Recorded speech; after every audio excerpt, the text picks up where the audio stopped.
ఏమైంది? ఎందుకు డల్లుగున్నా? ఏం లేదు, సమాజంలో జరిగే కొన్ని సంఘటనలను చూస్తుంటే బాధేస్తుంది. ఏమైంది?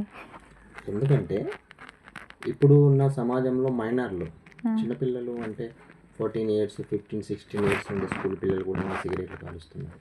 ఆ, వాస్తవానికి మన ఇండియాలో ఒక చట్టం ఉంది, ఆ, COTPA 2003, అంటే cigarette other tobacco products act 2003.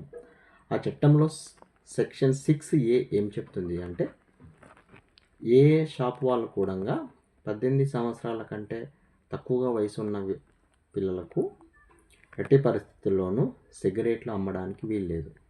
ఆహా, అలాగే సెక్షన్ 6B ఏం చెప్తుందంటే, కళాశాలలకు కానీ అంటే ఎడ్యుకేషనల్ ఇన్స్టిట్యూషన్స్కి ఒక 120 యార్డ్లు అంటే 100 చదరపు గజాల ప్రాంతంలో కూడా ఎవరు కూడా సిగరెట్ అమ్మడానికి వీలేదు. సిగరెట్ కావచ్చు, టొబాకో కావచ్చు, ఏవైనా టొబాకో ఉత్పత్తులు.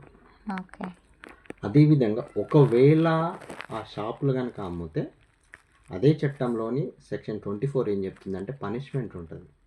నిజంగా వాళ్ళు 18 ఇయర్స్ బిలో ఉండే వాళ్ళకి కనుక అమ్మినట్లయితే సిగరెట్స్, ఆ షాప్ ఓనర్కి పనిష్మెంట్ ఉంటుంది. ఇదొక చట్టం. ఇది అమలు చేయాలి వాస్తవానికి ప్రభుత్వాలు, ఏవైనా స్థానిక ప్రభుత్వాలు. కానీ ఎవరు కూడా ఏ షాపుకు కూడా నోటీస్ ఇవ్వట్లేదు గ్రామ పంచాయతీ.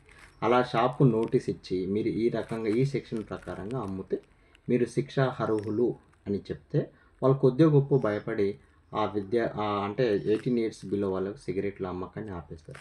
అలా అమ్మకాన్ని ఆపేస్తే ఏమవుతుందంటే ఆటోమేటిక్గా ఆ పిల్లలు కూడా ఇవి మనం తాగొద్దు అని, అంటే వాళ్ళు ఆ సిగరెట్ కాల్చడానికి కొంచెం తగ్గించే అవకాశం ఉంటుంది.